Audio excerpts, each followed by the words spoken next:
Providence, a sermon delivered by Charles Spurgeon. But the very hairs of your head are all numbered. Matthew 10, verse 30. During this week, my mind has been much directed to the subject of providence, and you will not wonder when I relate a portion of one day's story. I was engaged to preach last Wednesday at Halifax, where there was a heavy snowstorm. Preparations had been made for a congregation of 8,000 persons, and a huge wooden structure had been erected.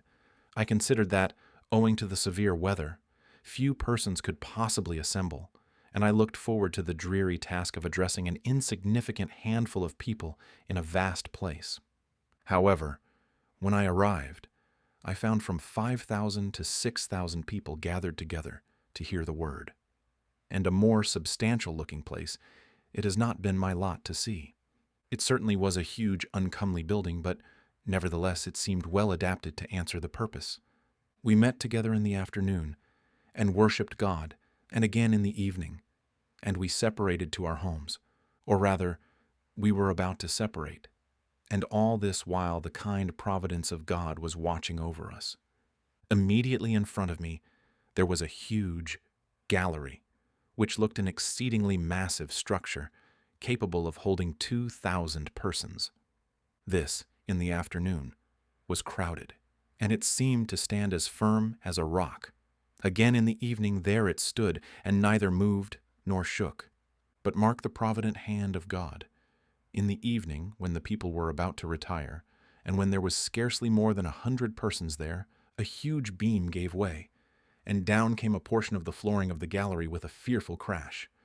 Several persons were precipitated with the planks, but still the good hand of God watched over us, and only 2 persons were severely injured with broken legs, which it is trusted will be reset without the necessity of amputation.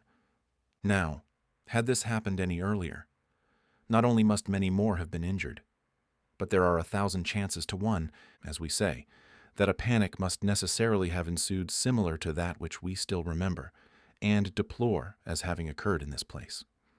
Had such a thing occurred, and had I been the unhappy preacher on the occasion, I feel certain that I should never have been able to occupy the pulpit again. Such was the effect of the first calamity, that I marvel that I ever survived. No human tongue can possibly tell what I experienced. The Lord, however, graciously preserved us. The fewness of the people in the gallery prevented any such catastrophe, and thus a most fearful accident was averted. But we have a more marvelous providence still to record. Overloaded by the immense weight of snow which fell upon it, and beaten by a heavy wind, the entire building fell with an enormous crash 3 hours after we had left it, splitting the huge timbers into shivers, and rendering very much of the material utterly useless for any future building. Now mark this. Had the snow begun 3 hours earlier, the building must have fallen upon us, and how few of us would have escaped we cannot guess. But mark another thing. All day long it thawed so fast that the snow as it fell seemed to leave a mass, not of white snow, but of snow and water together. This ran through the roof upon us, to our considerable annoyance, and I was almost ready to complain that we had hard dealing from God's providence. But if it had been a frost instead of a thaw, you can easily perceive that the place must have fallen several hours beforehand, and then your minister, and the greater part of his congregation, would probably have been in the other world. Some there may be who deny providence altogether. I cannot conceive that there were any partakers of the scene who could have done so. This I know, and if I had been an unbeliever to this day in the doctrine of the supervision and wise care of God, I must have been a believer in it at this hour. Oh, magnify the Lord with me, and let us exalt his name together. He has been very gracious unto us, and remembered us for good. Now, when we look abroad into the world, we see, as we think, such abundant proofs that there is a God, that we are apt to treat a man who denies the existence of a God with very little respect or patience. We believe him to be willfully blind, for we see God's name so legible upon the very surface of creation that we cannot have patience with him if he dares to deny the existence of a Creator.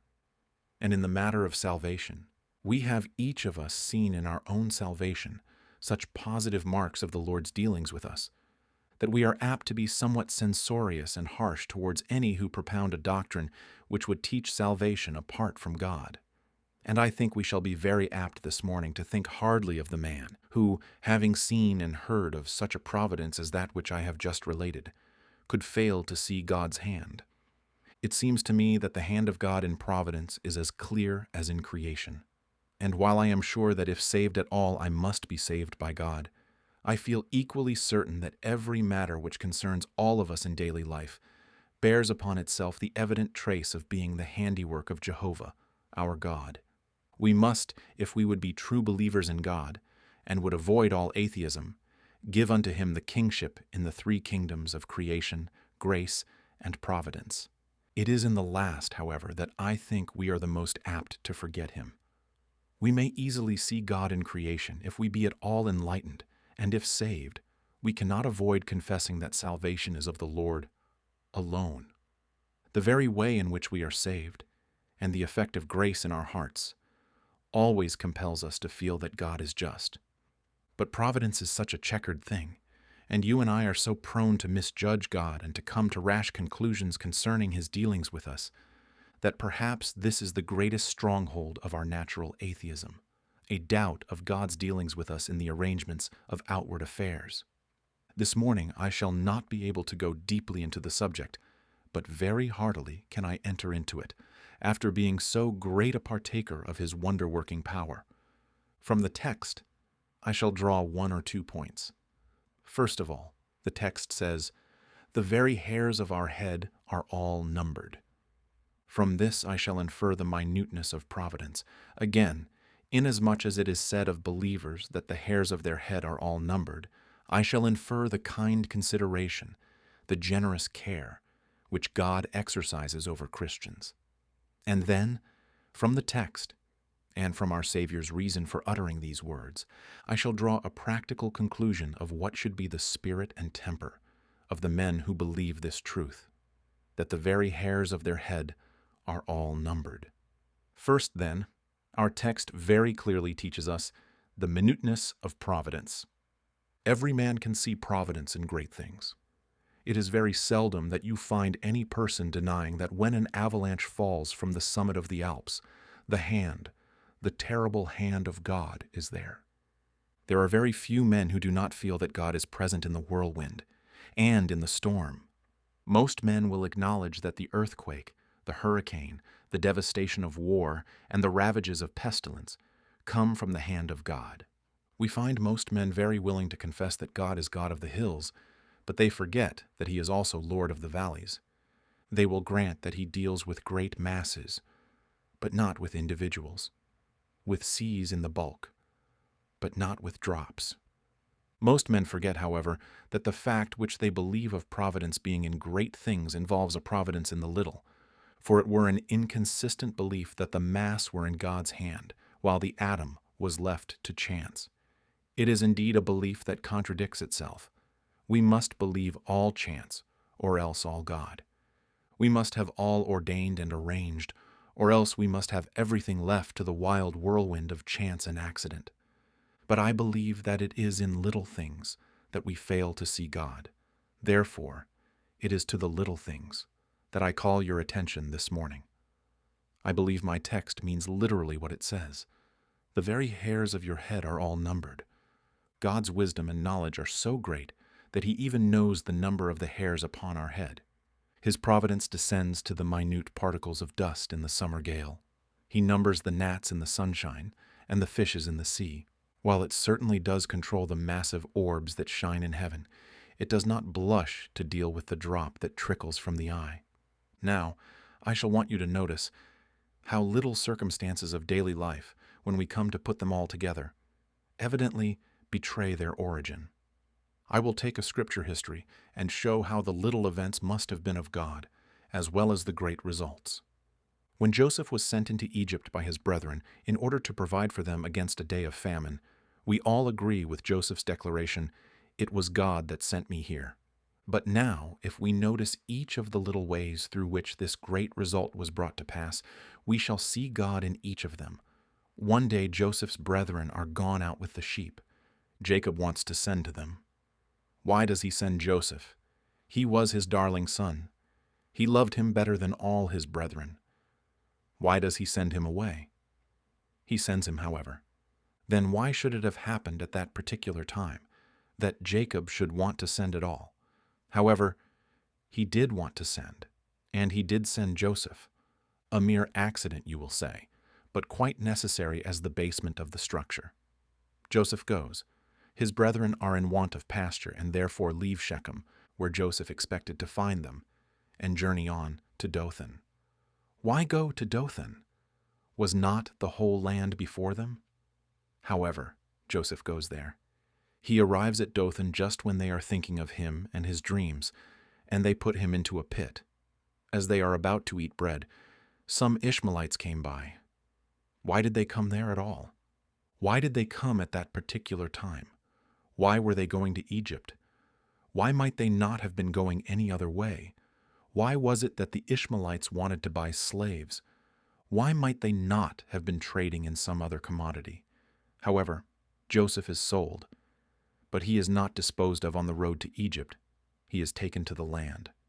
Why is it that Potiphar is to buy him? Why is it that Potiphar has a wife at all? Why is it again that Potiphar's wife should be so full of lust?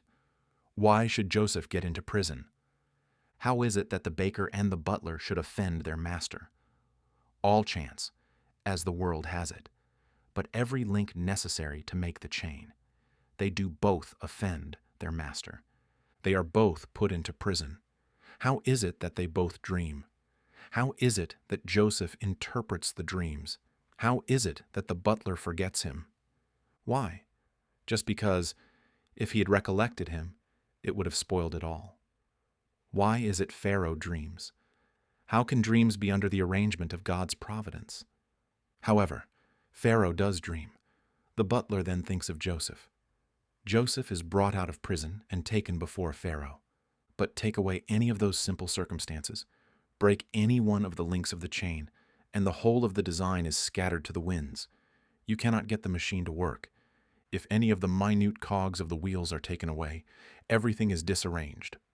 I think it seems very clear to any man who will dissect not only that, but any other history he likes to fix upon, that there must be a God in the little accidents and dealings of daily life, as well as in the great results that tell upon the page of history and are recounted in our songs.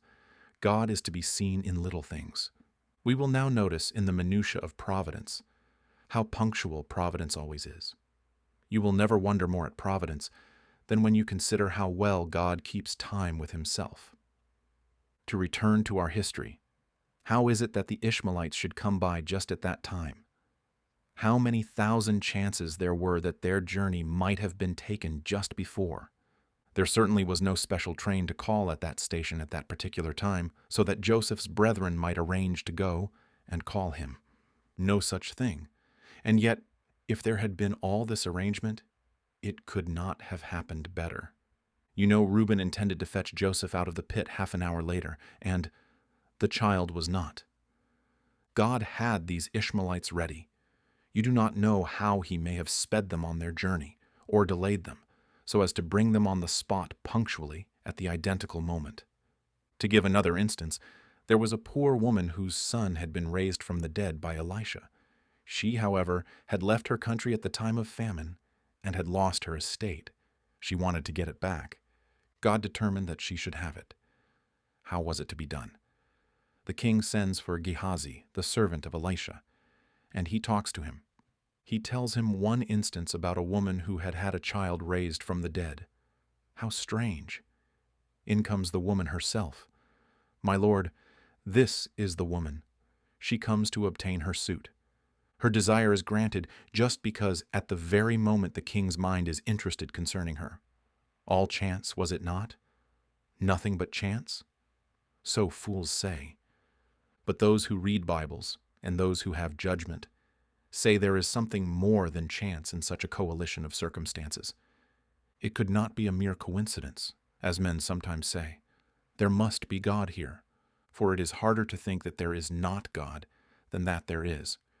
And while a belief in God may be said by some to involve a great stretch of faith, The putting him out of such things as this would involve an infinitely greater amount of credulity. No, there was God there. There is another instance that I remember in the New Testament history. Paul goes into the temple, and the Jews rush upon him in a moment to kill him. They drag him out of the temple, and the doors are shut against him. They are just in the very act of killing him. And what is to become of poor Paul's life? 5 minutes longer and Paul will be dead. When up comes the chief captain and delivers him. How was it that the chief captain knew of it? Very probably some young man of the crowd who knew Paul and loved him ran to tell him. But why was it that the chief captain was at home? How was it that the ruler was able to come on a moment's emergency? How was it that he did come at all? It was only just a Hebrew, a man that was good for nothing, being killed. How was it that he came? And when he came, the streets were full. There was a mob about Jerusalem. How did he come to the right street? How did he come at the exact nick of time? Say, it is all chance. I laugh at you. It is providence. If there be anything in the world that is plain to any man that thinks, it is plain that God overrules all mortal things and manages our mean affairs. But mark that the running of the youth and his arrival at the precise time, and the coming of the chief governor at the precise time, just prove the punctuality of divine providence. And if God has a design that a thing shall happen at 12, if you have appointed it for 11, it shall not happen till 12. And if he means it to be delayed till 1, it is in vain that you propose any earlier or any later. God's punctuality in providence is always sure and very often apparent. Nor is it only in the minutes of time that we get an idea of the minuteness of providence, but it is in the use of little things. A sparrow has turned the fate of an empire. You remember the old story of Mohammed flying from his pursuers. He enters a cave, and a sparrow chirps at the entrance and flies away as the pursuers pass. Oh, say they, there is no fear that Mohammed is there, otherwise the bird would have gone a long while ago, and the impostor's life is saved by a sparrow. We think perhaps that God directs the motions of the Leviathan and guides him in the sea when he makes the deep to be hoary. Will we please to recollect that the guidance of a minnow in its tiny pool is as much in the hand of providence as the motion of the great serpent in the depths? You see the birds congregate in the autumn, ready for their flight across the purple sea. They fly here and there in strange confusion. The believer in providence holds that the wing of every bird has stamped upon it the place where it shall fly, and fly with never such vagaries of its own wild will. It cannot diverge so much as the millionth part of an inch from its predestinated track. It may whirl about, above, beneath, east, west, north, south, wherever it pleases. Still, it is all according to the providential hand of God. And although we see it not, it may be that if that swallow did not take the precise track which it does take, something a little greater might be affected thereby. And again, something a little greater still might be affected, until at last a great thing would be involved in a little. Blessed is that man who sees God in trifles. It is there that it is the hardest to see him.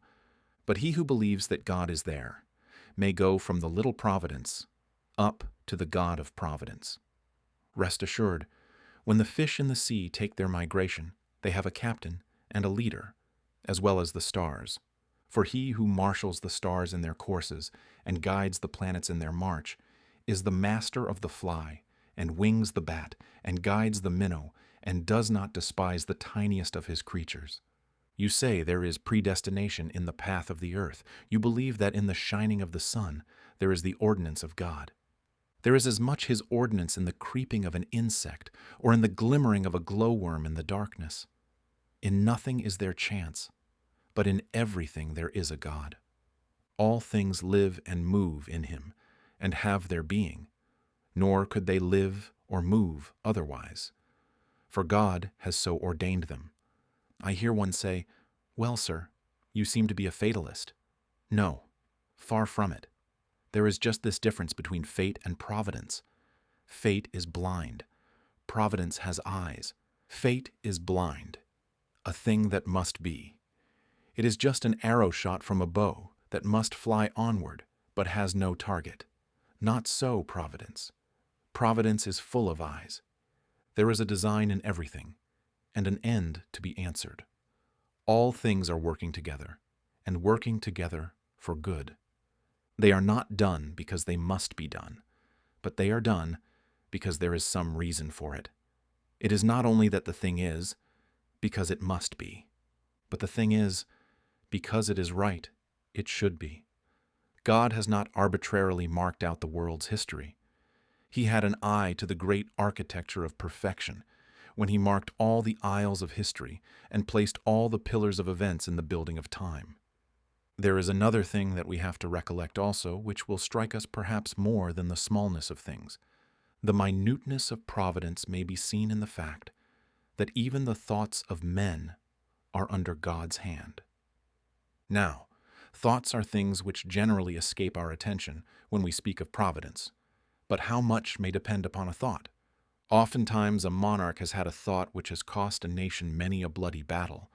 Sometimes a good man has had a thought which has been the means of rescuing multitudes from hell and bearing thousands safely to heaven. Beyond a doubt, every imagination, every passing thought, every conception that is only born to die is under the hand of God. And in turning over the page of history, you will often be struck when you see how great a thing has been brought about by an idle word. Depend upon it, then, that the will of man, the thought of man, the desire of man, that every purpose of man is immediately under the hand of God. Take an instance. Jesus Christ is to be born at Bethlehem. His mother is living at Nazareth. He will be born there to a dead certainty. No, not so. Caesar takes a whim into his head. All the world shall be taxed, and he will have all of them go to their own city. What necessity for that? Stupid idea of Caesar's. If he had had a parliament, they would have voted against him. They would have said, "Why make all the people go to their own peculiar city to the census? Take the census where they live. That will be abundantly sufficient." "No," says he, "it is my will, and Caesar cannot be opposed." Some think Caesar mad. God knows what he means to do with Caesar. Mary, great with child, must take a laborious journey to Bethlehem, and there is her child born in a manger. We should not have had the prophecy fulfilled that Christ should be born at Bethlehem, and our very faith in the Messiah might have been shaken if it had not been for that whim of Caesar's, so that even the will of man, the tyranny, the despotism of the tyrant, is in the hand of God, and he turns it whithersoever he pleases, to work his own will.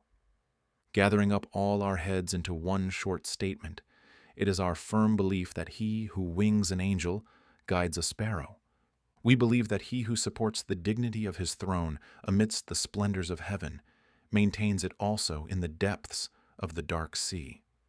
We believe that there is nothing above, beneath, around, which is not according to the determination of his own counsel and will. And while we are not fatalists, we do most truly and sternly hold the doctrine that God has decreed all things whatsoever that come to pass, and that he overrules all things for his own glory and good, so that with Martin Luther we can say, "He everywhere has sway, and all things serve his might. His every act pure blessing is, his path unsullied light." The second point is the kind consideration of God in taking care of his people. In reading the text, I thought, there is better care taken of me than I can take care of myself. You all take care of yourselves to some extent, but which of you ever took so much care of himself as to count the hairs of his head?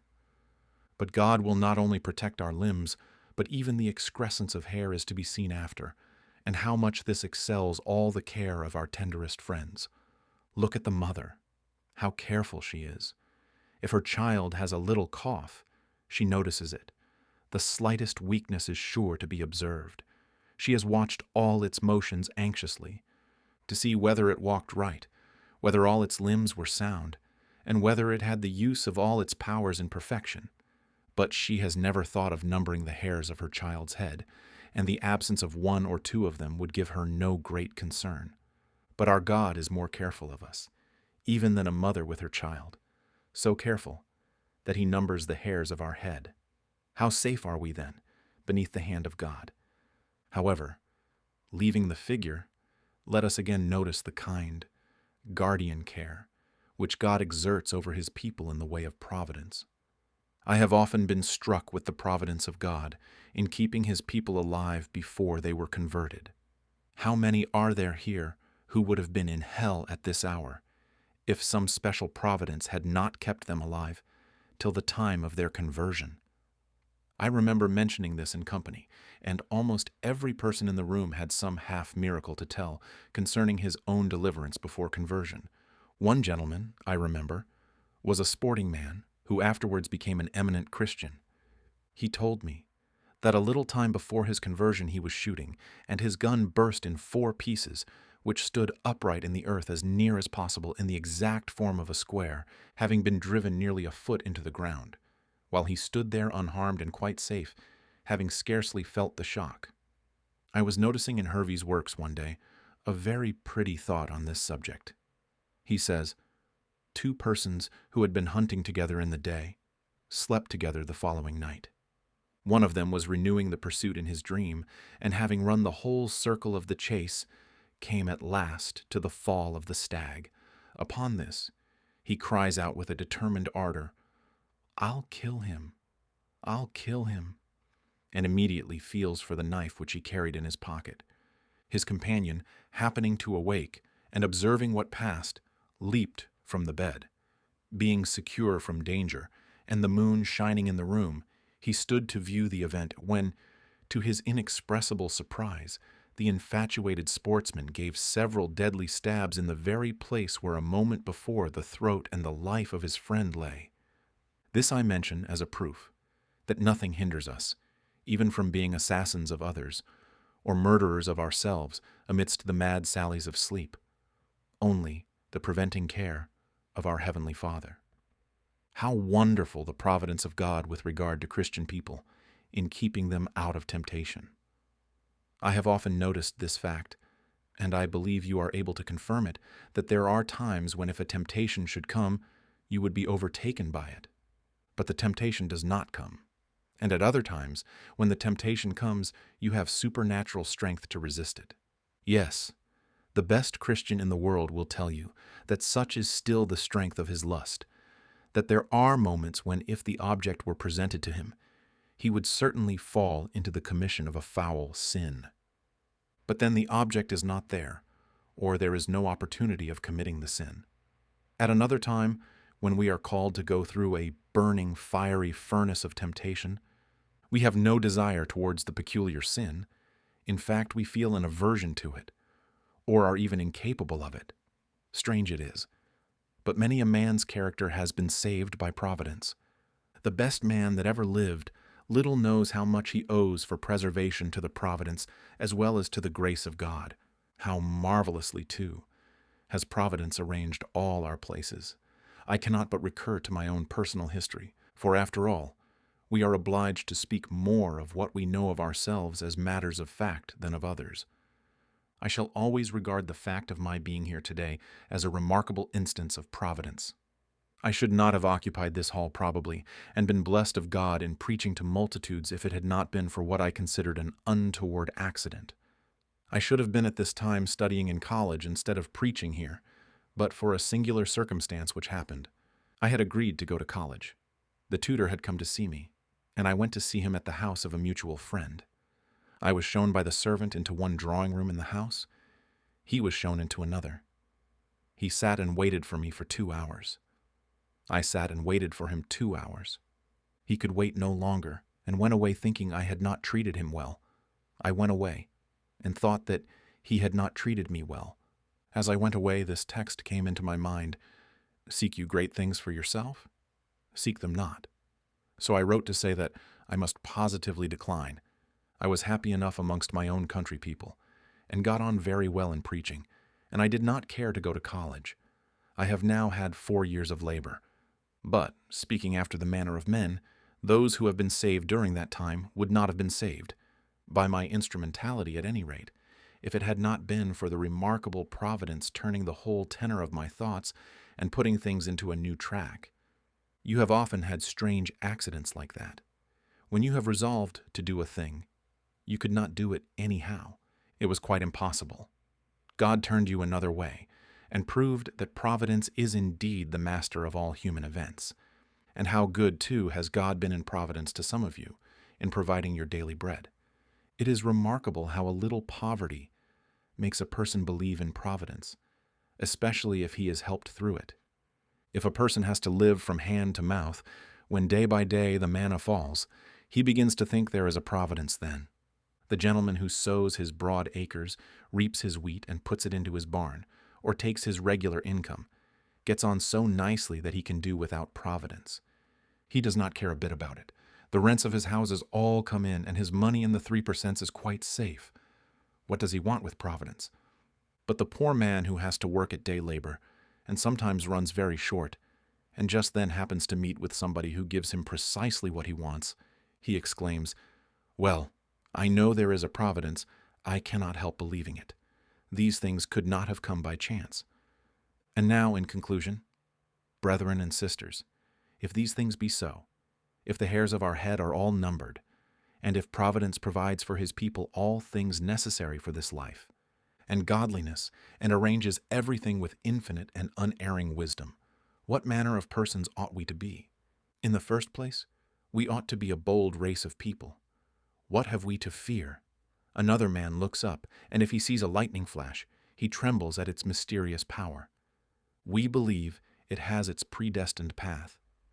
We may stand and contemplate it.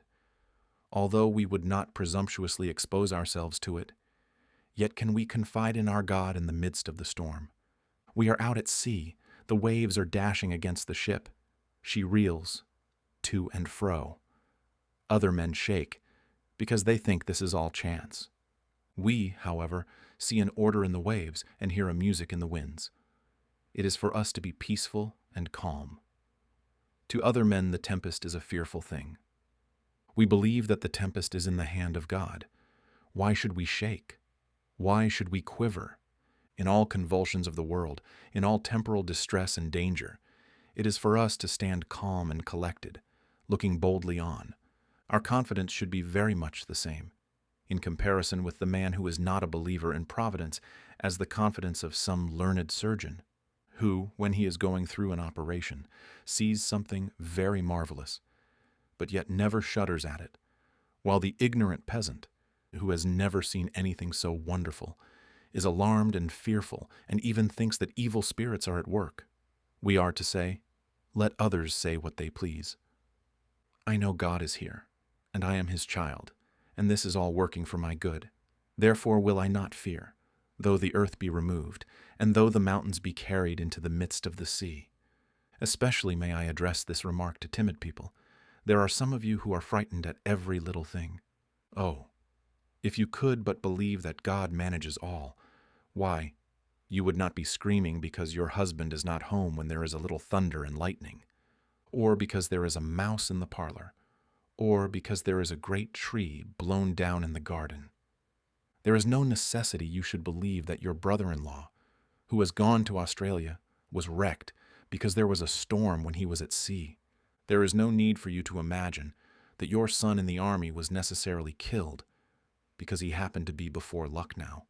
Or, if you think the thing necessary, still, as a believer in God's providence, you should just stand and say that God has done it, and it is yours to resign all things into his hands. I may say to those of you also who have been bereaved, if you believe in providence, you may grieve, but your grief must not be excessive. I remember at a funeral of a friend hearing a pretty parable which I have told before, and will tell again. There was much weeping on account of the loss of a loved one, and the minister put it thus. He said, "Suppose you are a gardener, employed by another. It is not your garden, but you are called upon to tend it, and you have your wages paid you. You have taken great care with a certain number of roses. You have trained them up, and there they are, blooming in their beauty. You pride yourself upon them. You come one morning into the garden and you find that the best rose has been taken away. You are angry. You go to your fellow servants and charge them with having taken the rose.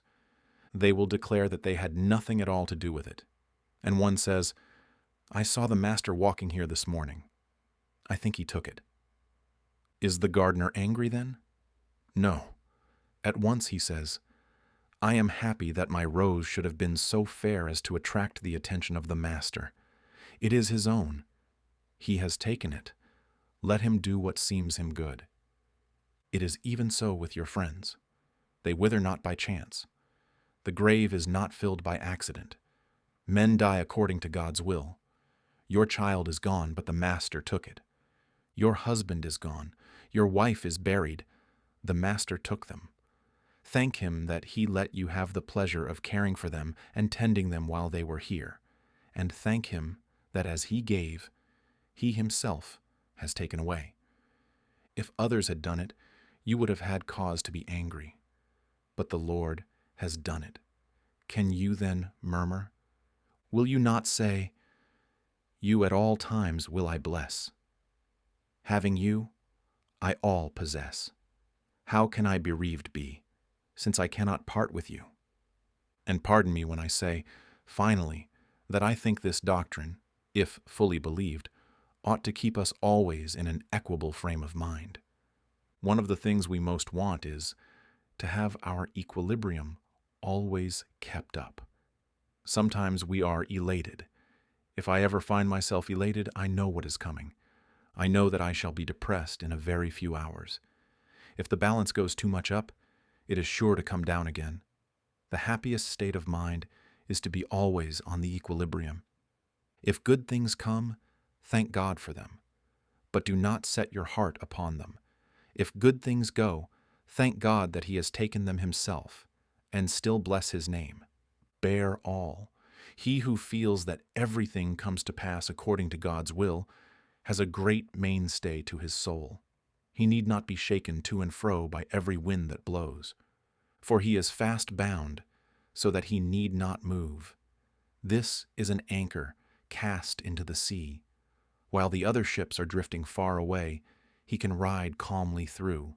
Strive, dear friends, to believe this, and maintain as the consequence of it that continual calm and peace which renders life so happy. Do not get fearing ills that may come tomorrow. Either they will not come, or else they will bring good with them. If you have evils today, do not multiply them by fearing those of tomorrow. Sufficient unto the day is the evil thereof. Oh, I would to God that some of you who are full of carking care and anxiety could be delivered from it by a belief in Providence.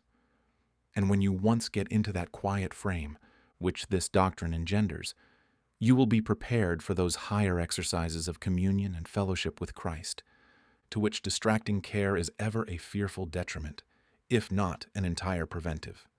But as for you who fear not God, remember, the stones of the field are in league against you. The heavens cry to the earth, and the earth answers to the heavens, for vengeance upon you on account of your sins. For you there is nothing good. Everything is in rebellion against you.